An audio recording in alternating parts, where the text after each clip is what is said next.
Welcome to Making Chassidus Real Part 10. I haven't posted for a while. We had the summer here in Australia, and I'm happy to be back, hopefully posting each week for a while. Concepts and ideas of Chassidus and how we sort of apply them. So to start off today, I'm just going to share something very short today and hopefully share some more involved concepts in the coming weeks. Last week was Yud Shvat. And of course, this year's Maimer is Yud Gimel, the Ois, the parak is Yud Gimel, and the Mamorim of the Rebbe, Toshin Chav Gimel and Toshin Mem Gimel. So very interestingly, I had two people call me last week and discuss almost the following problem. One of the ideas that's brought down in the Frierdiker Rebbe's Maimer, and the Rebbe expands on it, is this idea of the Mato Adin Tachlis, that the Oren Sof and the Eibishter's presence can descend so low that it can even descend in a place which is unaware of his presence. So even to what the Maimer refers to as Paroi and the Klippa, where Paroi can say, Li yo'ori v'ani asasini. And the Frierdiker Rebbe and the Rebbe's explanation on this takes it to another level and says, it's not just Paroi that does that, but we all do that. Both Baalei Esek, people who are involved in more business, and people who are involved in learning the Yoshvei Oil. And he talks about people that are aware of Hashem's presence, believe in Hashem. As the Rebbe says, Umaskir Shem Shemayim al Kol Dover Beisokah, he mentions Hashem's name, he says Baruch Hashem and Imritz Hashem and so on. And yet, he thinks, Koichi v'oitzim yodi osel yezachai lazeh. I did this.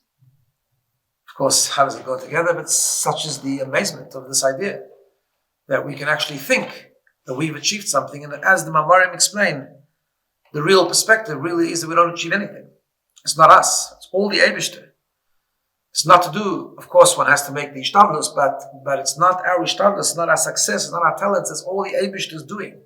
It's all the Eibishter's reality. So, these two people discussed this with me, and it's great, because they really wanted to make this real. And honestly, of course, shared with me that the one person is a surgeon, the other one is a businessman, and shared with me that when they do something really successfully, they have to be honest. They do think about their own talent, about their own accomplishments, which is exactly what the Maimer describes, and kind of realize by learning the Maimer that thought perhaps is a thought of complete klippa. And really, it was sort of asking and struggling, and how do we change this? It's a very, very hard thing. Don't we all sort of a little bit give ourselves credit when we succeed? And it seems to the Maimer that giving ourselves credit is problematic. It's even subtly, koichi v'oitzim yodi osel yezachai lazeh, and as the Rebbe continues to explain, the same thing happens in Yoshvei Oil. When you learn and you sort of credit yourself for the success in learning, you end up distorting Torah and Torah's concepts. And this goes to the heart really of the great goals that Chassidus provides for us that sometimes seem out of reach. But before we discuss this particular one, this is always an important thing to remember. One thing we should never do is change the pshat, change the interpretation.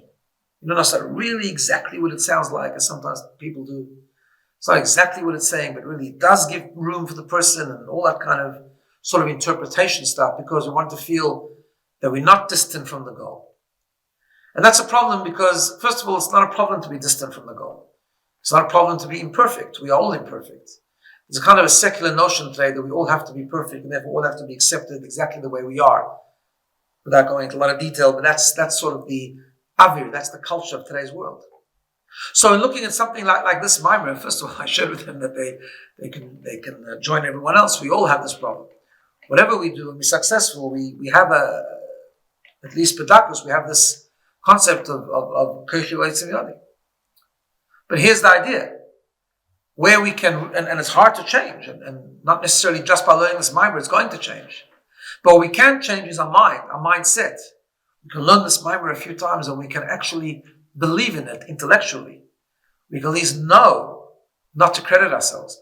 we can at least know that it's all the Eibishter. We can at least know that there's no such thing as Koich V'Oitzim Yodi. And if we think Koich V'Oitzim Yodi, it's almost as similar as Li Ori V'Anir Sasini, that Pari thought. So what good is it if we just think it? Number one, what we think is really important. That's what we believe in, because our feelings often come from the Nefesh HaBamis. But at least we need to know what the correct thing is. But more importantly, when we think this, it changes the way we feel on some level. Because, and I want to just preface this with a little story that I once heard, and this is the idea that I thought I would share. I don't know if this is a true story or not, but they used to say that there was once a bocher who went on Mitzrayim and met an old Yid who was not a Shomer Torah Mitzvahs, but he had learned originally in Lubavitch. And when they told him who they were and they sort of connected with him, he says he remains very, very angry with Lubavitch. When they asked him why, he says because he learned in Torah Tmimim and he left Torah Tmimim. And ever since that, he's tried his best not to keep the Torah and not to do mitzvahs, but he can never really be at peace with doing an Avera. He can never really have the Gishmak in doing an Avera.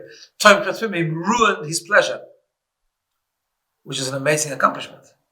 Similar to what the story of the Alter Rebbe with Rabbi Shmuel Munkes, when he consulted with Rabbi Shmuel Munkes whether he should go give himself up from hiding in the Yutas Kislev story, and the Rabbi Shmuel Munkes famously said, if you're a Rebbe, you have nothing to worry about, and if you're not, who gave you the right to take away the Gishmak of Olam Hazeh from so many people? So when we learn a Maimer like this, and we get it right in our minds, even if we still have this little feeling of self-satisfaction, that Gishmaka feeling, which would not make us really happy, is a bit ruined. And so it should be. And that's great. If we don't feel the same Gishmak in thinking Koich V'Oitzim Yodi, we're still very far away from what it says in the Maimer, but it's made a dent. Had a little bit of an effect.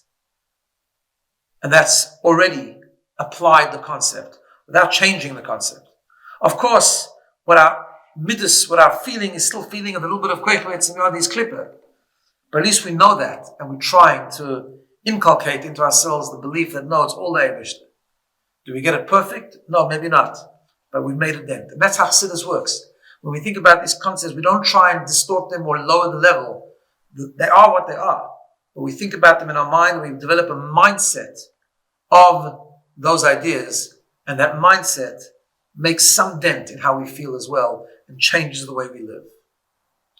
Just a thought on Yud Shvat, which was last week on the Basa Legani. Everyone should have a wonderful day and a good Shabbos.